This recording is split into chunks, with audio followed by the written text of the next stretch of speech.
오늘 함께 보실 하나님 말씀은 출애굽기 30장 17절부터 38절까지의 말씀입니다. 여호와께서 모세에게 말씀하여 이르시되 너는 물두멍을 노스로 만들고 그 받침도 노스로 만들어 씻게 하되 그것을 회막과 제단 사이에 두고 그 속에 물을 담으라. 아론과 그의 아들들이 그 두멍에서 수족을 씻되 그들이 회막에 들어갈 때에 물로 씻어 죽기를 면할 것이요 제단에 가까이 가서 그 직분을 행하여 여호와 앞에 화제를 사를 때에도 그리할지니라. 이와 같이 그들이 그 수족을 씻어 죽기를 면할지니 이는 그와 그의 자손이 대대로 영원히 지킬 규례니라. 여호와께서 모세에게 또 말씀하여 이르시되 너는 상등 향품을 가지되 액체 몰약 500세겔과 그 반수의 향기로운 육개 250세겔과 향기로운 창포 250세겔과 계피 500세겔을 성소의 세겔로 하고 감람 기름 한 흰을 가지고 그것으로 거룩한 관유를 만들되 향을 제조하는 법대로 향기름을 만들지니 그것이 거룩한 관유가 될지라. 너는 그것을 회막과 증거궤에 바르고 상과 그 모든 기구이며 등잔대와 그 기구이며 분향단과 및 번제단과 그 모든 기구와 물두멍과 그 받침에 발라 그것들을 지극히 거룩한 것으로 구별하라. 이것에 접촉하는 것은 모두 거룩하리라. 너는 아론과 그의 아들들에게 기름을 발라 그들을 거룩하게 하고 그들이 내게 제사장 직분을 행하게 하고 이스라엘 자손에게 말하여 이르기를 이것은 너희 대대로 내게 거룩한 관유니 사람의 몸에 붙지 말며 이 방법대로 이와 같은 것을 만들지 말라. 이는 거룩하니 너희는 거룩히 여기라. 이와 같은 것을 만드는 모든 자와 이것을 타인에게 붓는 모든 자는 그 백성 중에서 끊어지리라 하라. 여호와께서 모세에게 이르시되 너는 소합향과 나감향과 풍자향의 향품을 가져다가 그 향품을 유향에 섞되 각기 같은 분량으로 하고 그것으로 향을 만들되 향 만드는 법대로 만들고 그것에 소금을 쳐서 성결하게 하고 그 향 얼마를 곱게 찌어 내가 너와 만날 회막 안 증거궤 앞에 두라. 이 향은 너희에게 지극히 거룩하니라. 내가 여호와를 위하여 만들 향은 거룩한 것이니 너희를 위하여는 그 방법대로 만들지 말라. 냄새를 맡으려고 이 같은 것을 만드는 모든 자는 그 백성 중에서 끊어지리라. 아멘.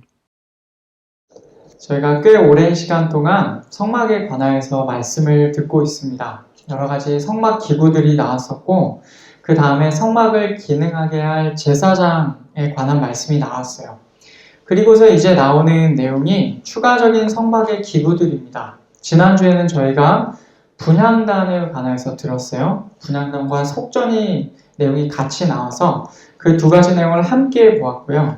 이제 오늘은 물두멍에 대해서 함께 볼 것입니다. 근데 물두멍 얘기만 나오는 것이 아니라 관유와 향에 대한 얘기도 함께 들어있어요. 그러니까 물두멍, 관유, 그리고 향.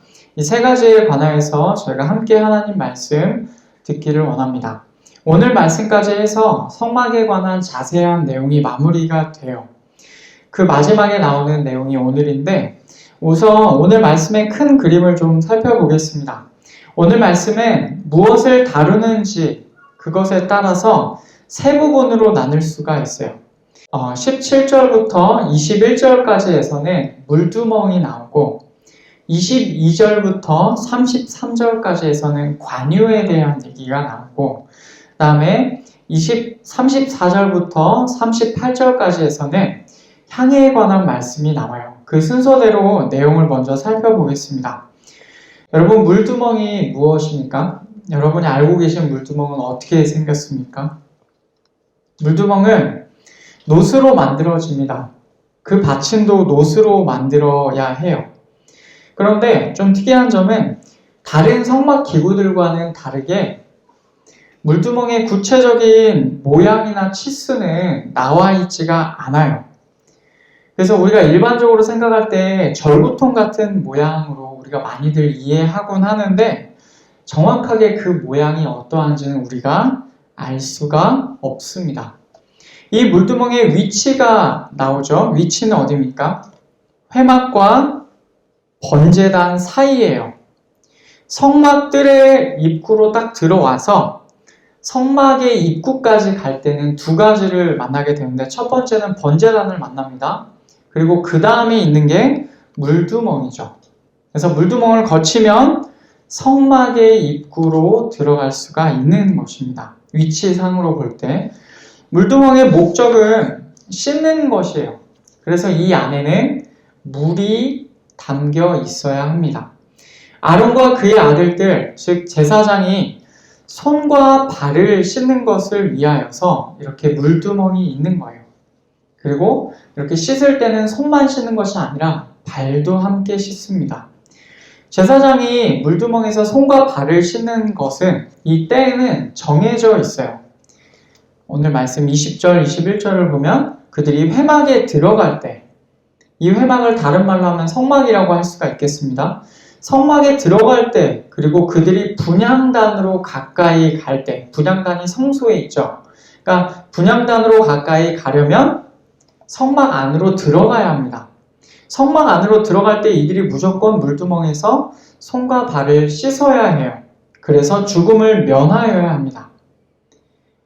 그렇게 보면은 만약 그들이 회막에 들어갈 때 회막 앞에 있는 물두멍을 지나치고 그냥 들어간다면 그들은 어떻게 됩니까? 그들은 죽는 것입니다. 손과 발을 씻어야 죽지 않을 수 있는 거예요. 이제 그 다음으로 22절부터 나온 내용은 관유에 대해서 나옵니다. 관유를 만들 때의 재료가 25절까지 나오는데 이 재료들은 최고의 향품으로 만들어야 합니다. 그래서 상등 향품이라고 하죠. 그래서 보면은 몰약 500세겔, 향기로운 육개 250세겔, 향기로운 창포 250세겔, 계피가 500세겔, 그리고 감람기름 한 흰 이렇게 되어 있습니다. 나오는 내용 중에서 여러분이 좀 아시는 것들도 있겠지만 어려운 것들도 좀 있습니다. 그 육개라고 하면 여러분 옛날 분들은 좀 더 아실 텐데 그 계피를 그냥 육개라고도 하기도 한다고 해요. 그리고 또 창포는 뭐냐면 갈대, 향기 나는 갈대를 얘기를 합니다. 그 다음에 또 계피라고도 나오고 감람기름은 우리가 저번에 살펴본 대로 올리브 기름입니다. 여러 가지 재료들이 있는데 이것으로 거룩한 관유를 만들어야 해요. 이때 관유라는 말은 직역하자면 기름 부음의 기름입니다. 기름 붓는 일을 할 때 쓰는 기름이다 라는 거예요. 그때 사용하는 기름을 이렇게 만드는데 제조법이 다 있어요. 막 우리 요리할 때 레시피가 있는 것처럼 어떻게 만들어라 입니다. 재료가 다 있는 거예요. 이것들 섞으면 이것들을 가지고 다 혼합을 하면 그러면 그게 그 관유가 되는 것이죠. 그 다음 구절들을 보면 이제 관유가 어떻게 쓰이는지 구체적인 설명이 또 나옵니다. 26절부터 33절까지 해서 나오는데 여기서 관유는 두 가지 대상에 쓰입니다. 먼저는 회막의 기구들에 사용됩니다. 그리고 다음으로는 제사장들에게 사용이 됩니다. 관유를 바른 회막의 모든 기구들은 어떻게 되냐면 지극히 거룩하게 됩니다. 그러니까 관유를 발라가지고 이렇게 딱 하면은 그것이 지극히 거룩하게 된다라는 것입니다.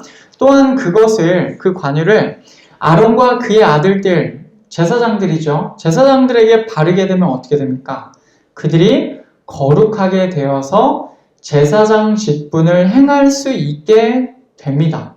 여러분 이 구절들에서 보면 관유의 역할은 무엇이냐면 거룩하게 하는 것, 그리고 거룩하게 구별하는 것입니다. 그러니까 거룩하게 만들 때 관유를 쓰는 것이죠. 이때 이 관유를 사용을 할 때 하나님께서 이스라엘 자손에게 꼭 전해주어라 라고 하시는 말씀이 그 다음에 나옵니다. 첫 번째는 아무 사람의 몸에나 붓지 말아야 해요. 하나님께서 정하신 사람에게만 관유를 부어야 합니다. 두 번째, 이것을 만드는 방법, 아까 말한 그 재료들이 나오죠. 용량까지도 나옵니다. 그것대로 똑같이 아무나 이 관유를 만들지 말아야 해요. 만약 이 두 가지 명령을 어기면 어떻게 됩니까? 그래서 만약에 관유를 관유와 같은 방식으로 향료를 혼합하거나 정해지지 않은 이상한 사람에게 관유를 부어버린다면 그는 그 백성 중에서 끊어지게 될 것입니다. 그래서 끊어진다는 말은 백성 중에 포함되지 못한다라는 말로 이해되기도 하고 직접적으로 표현해서 죽는다라는 말이기도 합니다. 그 다음으로는 향에 관한 말씀이 나와요. 34절부터 마지막 절까지 향을 어떻게 만드는지 그 재료가 나와 있습니다. 소화, 나감, 풍자의 향품으로 유향에 섞는데 각각 같은 분량으로 똑같은 분량으로 향료를 혼합하여야 합니다. 그리고 거기에 소금을 치라라고 되어 있죠. 그렇게 만든 향은 이제 이게 다 고체이기 때문에 가루로 부수어서 회막 안에 증거궤 앞에 두어야 합니다. 여러분 회막 안, 증거궤 앞이 어디입니까? 분향단이 있는 곳이에요. 성소예요, 성소. 성소의 분향단을 얘기를 하는 겁니다. 지금 여기서 말하는 향은 분향단에서 아론이 아침과 저녁으로 향을 사를 때 그때 쓰이는 향을 지금 여기서 얘기하고 있는 거예요. 그 향에 대한 얘기에서는 분향단 얘기할 때는 속전을 얘기를 했고 지금 물두멍 얘기를 할 때는 그 분향단에 올라가는 향 얘기를 지금 여기서 하고 계시는 겁니다. 여기서 만든 향은 지극히 거룩하다라고 하나님께서 그렇게 말씀을 하시죠. 다만 여기서도 하나님께서는 한 가지 사항을 경고를 하십니다. 그것은 무엇입니까? 하나님께 드려지는 이 향의 냄새를 맡기 위하여 지금 여기 다 만드는 법이 제공이 되어 있으니까 이 방법과 똑같은 방법대로 향을 만드는 사람은 백성 중에서 끊어지게 될 거다라고 하고 있죠. 앞서 관유를 똑같이 만들거나 그것을 잘못 사용한 사람처럼 하나님께 같은 벌을 받게 되는 것이죠. 여러분 여기까지가 오늘 말씀의 내용입니다. 그리고 이 내용에 따라서 출애굽기 37장 29절을 보면 관유와 향을 만들었다라는 기록이 있어요. 그리고 그 다음 장 38장 8절을 보면 그 물두멍과 받침을 만들었는데 회막 입구에서 수종드는 여인들의 거울로 그것으로 놋으로 된 물두멍과 놋 받침을 만들었다라는 내용이 거기에 나옵니다. 여러분 그러면 여기까지가 오늘의 말씀의 내용인데 오늘 말씀을 우리는 어떻게 이해해야 되겠습니까? 물두멍과 관유와 향은 우리에게 무엇을 말해주고 있습니까?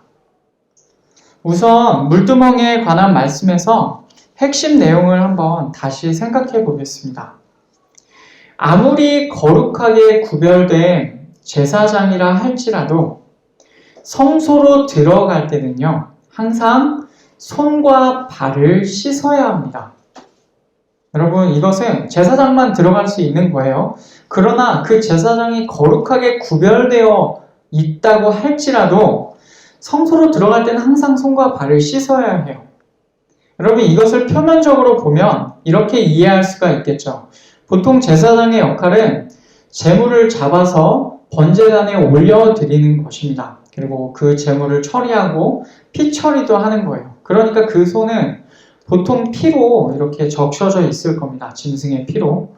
또한 이들이 지금 있는 곳이 광야이기 때문에 발은 먼지에 오염되어 있을 거예요. 표면적으로는 우리가 그래서 이 손과 발을 씻나 보다 라고 이해할 수가 있는데 그 이면을 보면요.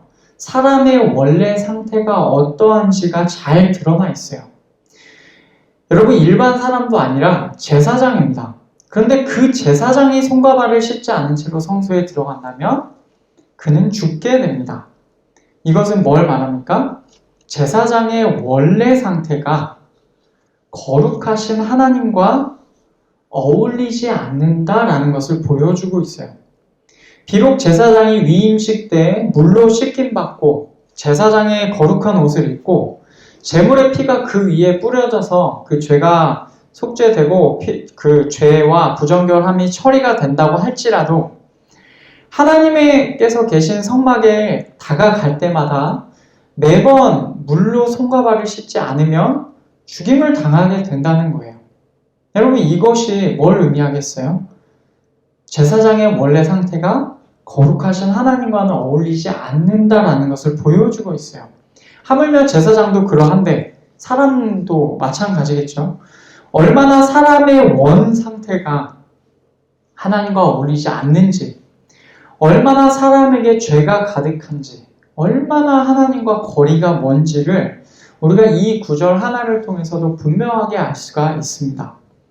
그러면 관유와 향의 의미도 우리가 살펴보아야 되겠죠. 관유와 향의 의미가 무엇입니까? 그리고 그 관유와 향에 대한 얘기가 왜 굳이 물두멍에 이어져서 나올까요? 이것까지도 우리가 한번 생각해 보아야 되겠어요. 먼저 관유와 향의 의미를 우리가 좀 살펴보면 관유와 향은 여러 가지 공통점들이 좀 있습니다.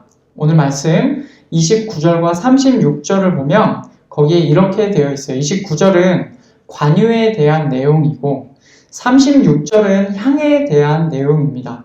그것들을 지극히 거룩한 것으로 구별하라. 이것에 접촉하는 것은 모두 거룩하리라. 36절 그 향 얼마를 곱게 찌어 내가 너와 만날 회막 안 증거궤 앞에 두라. 이 향은 너희에게 지극히 거룩하니라. 아멘. 여러분, 관유는 하나님의 명령에 따라 하나님께서 바르라고 하신, 부으라고 하신 대상에게 붓죠. 그렇게 하면 그 대상 혹은 바르죠. 그러면 그 대상을 지극히 거룩하게 합니다.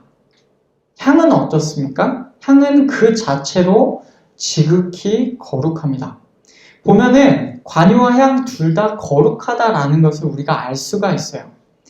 관유와 향이 거룩하다라고 하면 그러면 어떤 말입니까? 이것은 거룩하지 않은 사람이 아니라 거룩하신 하나님께 어울린다라는 것이죠. 그러니까 거룩하지 않은 사람이 거룩한 관유와 향을 아무렇게나 취급해서는 안 된다라는 그런 내용인 것입니다. 그래서 계속 보면 32절과 37절에 관유와 향을 다룰 때 주의해야 할 점들이 나옵니다. 32절 사람의 몸에 붓지 말며 이 방법대로 이와 같은 것을 만들지 말라. 이는 거룩하니 너희는 거룩히 여기라. 37절 내가 여호와를 위하여 만들 향은 거룩한 것이니 너희를 위하여는 그 방법대로 만들지 말라. 아멘. 32절은 관유입니다. 37절은 향이에요. 관유를 만드는 방식, 그리고 관유를 사용하는 방식은 오직 하나님께서 정하신 방법대로만 가능합니다. 향을 만드는 방법도 마찬가지예요. 하나님께서 정하신 방법대로만 만들어야 해요. 그리고 이 관유와 향을 다룸에 있어서 하나님께서 정해놓으신 경계를 넘어가서는 안 됩니다. 그러니까 지금 이 32절과 37절에서 보여주고 있는 것은 내가 정한 방법이 있고 너희가 그 방법을 도용해서 다른 똑같은 것을 만들지 말라라는 거예요. 하나님의 일에 쓰이는 거에 방식이 있고 그 방식대로만 그것을 만들고 그 외에 다른 것은 만들지 말라라고 그렇게 말씀을 하시는 겁니다. 만약 사람이 임의로 이 방법대로 관유나 향을 만든다면 어떻게 됩니까? 이 둘의 경우도 같습니다. 33절과 38절에 나오는데 이와 같은 것을 만드는 모든 자와 이것을 타인에게 붓는 모든 자는 그 백성 중에서 끊어지리라 하라. 38절 냄새를 맡으려고 이 같은 것을 만드는 모든 자는 그 백성 중에서 끊어지리라. 아멘. 이와 같은 방식으로 관유나 향을 만약 만든다고 했을 때 그 모든 자는 백성 중에서 끊어지게 됩니다. 둘이 똑같은 표현이에요. 그리고 또 하나 더, 관유를 잘못된 대상에게 사용하는 자도 그 백성 중에서 끊어지게 됩니다. 여러분, 이렇게 보면 관유나 향이 말하고 있는 것은 분명하죠. 무엇입니까? 하나님께서 정해놓으신 방법을 벗어나는 자, 그래서 그 방법을 벗어나 거룩한 것에 임의로 자기 멋대로 접근하는 자는 죽음을 맞이하게 된다라는 것입니다. 여러분, 이 맥락에서 관유와 향이 물두멍과 서로 연결이 됩니다. 오늘 말씀 20절, 21절을 보면 이렇게 되어 있어요. 그들이 회막에 들어갈 때에 물로 씻어 죽기를 면할 것이요 제단에 가까이 가서 그 직분을 행하여 여호와 앞에 화제를 살을 때에도 그리할지니라. 이와 같이 그들이 그 수족을 씻어 죽기를 면할지니 이는 그와 그의 자손이 대대로 영원히 지킬 규례니라. 아멘. 물두멍에서도 뭐라고 합니까? 그 물두멍을 제대로 활용하지 않으면 성막에 들어가는 제사장이 죽게 된다라고 되어 있어요. 여러분, 결국 물두멍이든 관유든 향이든 공통적으로 다 같은 것을 말하고 있습니다. 뭘 말합니까? 죽음과 끊어짐을 동시에 말하고 있어요. 이게 공통점입니다. 내용상으로 보면 이래요. 하나님께서 정하신 방법을 벗어난 자가 거룩으로 자기 멋대로 가까이 가게 되면 그는 반드시 죽임을 당한다라는 거예요. 물두멍에서 손과 발을 씻어야 죽지 않습니다. 관유를 허락되지 않는 사람에게 부으면 죽습니다. 그리고 더 정확하게는 끊어집니다. 그리고 관유를 임의대로 자기 멋대로 그냥 그 제로법을 가지고 자기가 만들면 백성 중에서 끊어집니다. 또 분향단에 올리는 향이 냄새가 궁금해서 그 향을 똑같이 만들어 버리면 그 사람은 백성 중에서 끊어집니다. 그러니까 하나님께서 정하신 방법을 벗어난 자가 거룩을 향하여서 자기 멋대로 가까이 가게 되면 그는 반드시 죽는다라는 것이 이 세 가지의 공통적인 내용이에요. 사실 죄인된 사람은요, 본성에 있어서 하나님과 거룩하신 하나님과 어울리지가 않아요. 그래서 원래는 누구나 하나님께로 가는 것이 누구든지 불가능합니다. 다만 하나님께서 가까이 갈 수 있는 길을 열어주셨죠. 하나님께서 열어주신 그 제한된 길로만, 오직 그 방법으로만 하나님께 가까이 갈 수 있게 되는 것입니다. 오직 그 방법으로만 본성이 죄인인 사람이 거룩하신 하나님과 어울릴 수 있게 되는 거예요. 만약 그 방법을 벗어나면 어떻게 됩니까? 죽게 됩니다. 하나님의 백성 중에서 끊어지게 됩니다. 여러분, 성경에서 그 예를 우리가 종종 찾아볼 수가 있어요. 많은 사람들이 거룩하신 하나님 앞에서 하나님께서 정하신 방법으로부터 벗어나서 죽음에 이르곤 했습니다. 예를 들면 레위기 10장에 아론의 두 아들 나답과 아비후 얘기가 나옵니다. 레위기 10장 1절과 2절 말씀 우리 같이 읽겠습니다. 아론의 아들 나답과 아비후가 각기 향로를 가져다가 여호와께서 명령하시지 아니하신 다른 불을 담아 여호와 앞에 분향하였더니 불이 여호와 앞에서 나와 그들을 삼킴에 그들이 여호와 앞에서 죽은지라. 아멘. 지금 아론의 아들 제사장이에요. 나답과 아비후가 하나님께서 명령하지 않으신 다른 불을 담아서 여호와 앞에 분향하였습니다. 그러자 불이 하나님 앞에서 나와서 그들을 삼켜서 그 두 제사장이 여호와 앞에서 죽게 됩니다. 물론 이 상황이 오늘 말씀에서 말하는 상황과 정확하게 일치하지는 않아요. 물두멍에서 손을 안 씻어서 죽었다. 혹은 관유를 잘못 부어서 죽었다. 관유를 자기 임의대로 다른 데서 만들어서 죽었다. 혹은 향을 똑같이 만들어서 다른 데서 그렇게 해서 죽었다. 이런 내용은 아닙니다. 그러나 그 핵심적인 내용이 있어서는 같아요. 하나님께서 정하신 방법을 벗어나서 자기 멋대로 갔더니 그 길에는 죽음이 있었다라는 그 원리적인 입장에서 예를 들 수가 있는 것이죠. 여러분, 이것이 얼마나 충격적인 일입니까? 정확하게 여기서 다른 불이 무엇을 말하는지 더 자세한 설명이 나와 있지는 않아요. 그러나 우리가 이 말씀에서 정확하게 알 수 있는 것은 이들이 하나님께서 정하신 방법을 따르지 않았다는 것입니다. 그러자 그들이 거룩하신 하나님 앞에서 죽게 되었습니다. 또한 민수기 16장에서도 우리가 그런 예를 찾아볼 수가 있어요. 민수기 16장에서는 레위 지파 중에서 고라의 자손이 나옵니다. 이들이 여러 사람들과 함께 모세를 거슬러요. 모세랑만 말씀하셨냐? 라고 하면서 모세의 권위에 대항을 합니다. 그때 모세가 그들에게 향로를 가지고 오래요.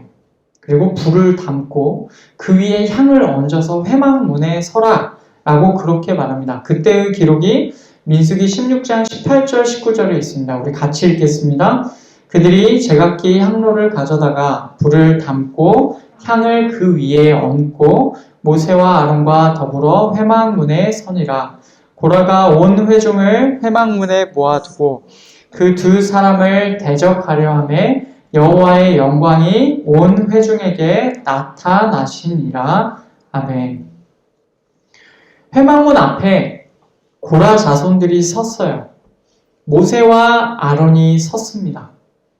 그때 고라가 온 회중을 하나님께서 계시는 회막문 앞에 모아두고 두 사람을 대적하려고 했습니다. 그러자 하나님의 영광이 온 회중에게 나타나죠. 그 뒤에 어떤 일이 있었는지는 여러분이 잘 아실 것입니다. 땅이 갈라져서 그들과 그들의 집과 고라에게 속한 모든 사람과 그들의 재물을 한순간에 삼켜버렸어요. 한순간에 그들이 그 이스라엘 백성, 하나님의 백성 중에서 끊어지게 된 것입니다. 사람이 하나님께 가까이 갈 때 지금 고라도 그러니까 모세를 통해서만 우리가 하나님의 말씀을 듣냐 뭐 이런 얘기를 한 거예요. 사람이 하나님께 가까이 갈 때 정해주신 방법에서 벗어나면 어떻게 되는지 이 말씀에서도 분명하게 드러납니다. 여러분 이 두 가지 예 외에도 많은 사람들이 많은 이스라엘 백성이 하나님께서 정하신 방법에서 벗어나서 죽임을 당하였습니다. 특별히 하나님의 말씀을 들은 지 얼마 되지 않은 이 나중의 시점에서 광야 안에서 많은 사람들이 또 죽었죠. 여기서 우리는 한번 생각해 보아야 됩니다. 이들이 왜 이렇게 죽게 되었나? 여러분 이들이 왜 죽었습니까? 우리는 이렇게 대답할 것입니다. 당연히 하나님의 말씀을 어겨서 죽었지요 라고 대답할 거예요. 그러면 하나 더 질문을 해보겠습니다. 가장 가까이에서 하나님을 보고 하나님을 경험한 이 사람들이 하나님의 말씀을 어기는 일이 죽게 되는 일이다 라는 사실을 분명히 하나님 앞에서 들었고 하나님께서 분명하게 말씀하신 것을 알고 있는 이 사람들이 왜 이렇게 행하였을까요? 이 사람들이 왜 이렇게 행합니까?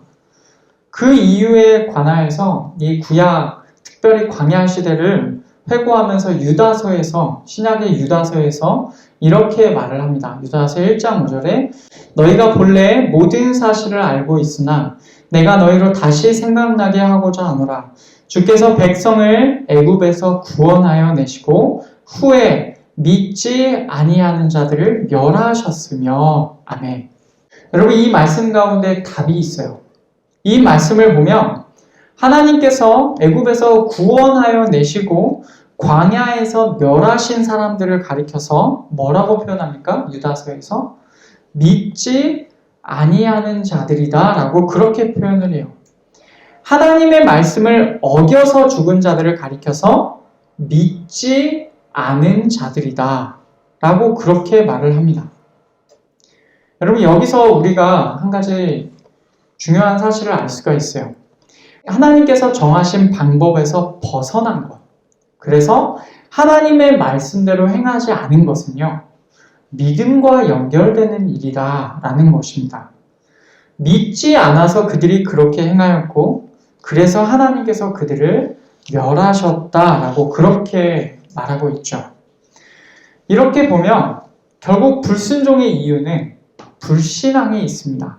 당연한 얘기죠. 근데 한 번 더 생각해 보시죠. 하나님을 믿지 않아서 불순종하는 것입니다. 하나님을 믿지 않아서 불순종하는 거예요. 하나님을 믿지 않기 때문에 하나님께서 정하신 방법대로 하나님께 나아가지 않는 것입니다. 다른 방법으로 나아가는 거예요.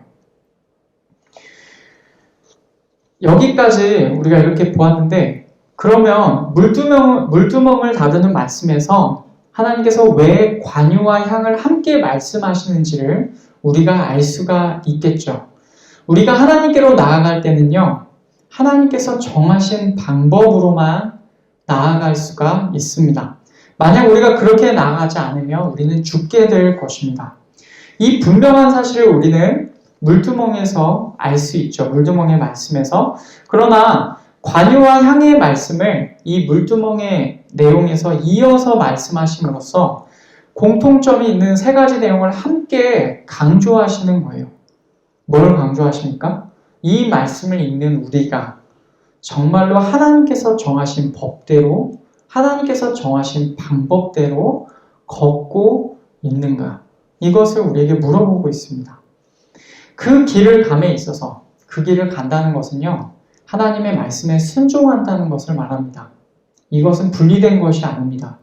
하나님의 말씀에 순종하는 것은 하나님께서 정하신 방법대로 걸어가는 것을 말합니다.